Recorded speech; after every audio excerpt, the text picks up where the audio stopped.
మన జీవితంలో మన ప్రవర్తన, మన క్రియలు ఇవన్నీ కూడా ఎక్కడి నుంచి ప్రారంభించబడుతుంది అంటే మన తలంపులు, మన హృదయం. God doesn't care what you do, but he cares why you do it. అది స్వార్థపూర్వకమైన ఉద్దేశమా, లేకపోతే మీకేదైనా లాభం కలుగుతుందనే ఉద్దేశమా, లేకపోతే ఎవరో నన్ను మెచ్చుకుంటారనే ఉద్దేశమా, లేకపోతే లేదు నేను దేవుని ప్రేమిస్తున్నాను కాబట్టి ఇది చేస్తున్నాను అని ఉద్దేశం. That is what God is. మనుషులందరూ కూడా ఏం చూస్తారు? మన క్రియలు, మనం ఎంతగా సహాయపడుతున్నాం, మనం ఎంత గొప్ప కార్యాలు చేస్తున్నాం, ఎన్ని గుడ్ డీడ్స్ చేస్తున్నాం అని చూస్తారు. కానీ దేవుడు ఒక్కడే ఏంటి, మన హృదయాలను పరీక్షించే దేవుడు. ఏంటి కానుకలు ఇస్తున్నారు? ఎందుకు ఇస్తున్నారు? దేవుని ప్రేమించి ఇస్తున్నారా? లేకపోతే ఇది నేను ఇస్తే నాకు దేవుడు 10 అంతలు ఇస్తాడని ఇస్తున్నారా?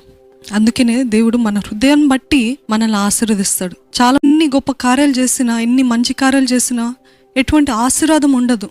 ఎందుకంటే వాళ్ళ ఉద్దేశము సరిగ్గా లేదేమో. అంటే వాళ్ళ మోటివ్స్, ఇక్కడ ఇంగ్లీష్లో ఏం రాయబడి ఉంటుందంటే మీ ఉద్దేశాలు సరిగ్గా ఉంచండి. అంటే నన్ను ప్రేమించి మీరు చేస్తే అది నేను అంగీకరిస్తాను, కానీ నేను ఇది ఇస్తే we're not doing a business deal with God కదా. మనం ఏం వ్యాపారం దేవునితో చేయట్లేదు కదా.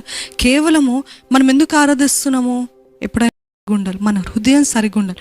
మన హృదయం ఎలాగుందో దాన్ని బట్టి మన ఆశీర్వాదం. అందుకని అంటాడు కదా దావీదు, నాకు శుద్ధ హృదయాన్ని దయచేయండి. Give me clean hands and pure heart. దేవునికి ఇష్టమైన బలి విరిగి నలిగిన హృదయం. ఆ హృదయం కోసం ఎదురు చూస్తున్నాడు.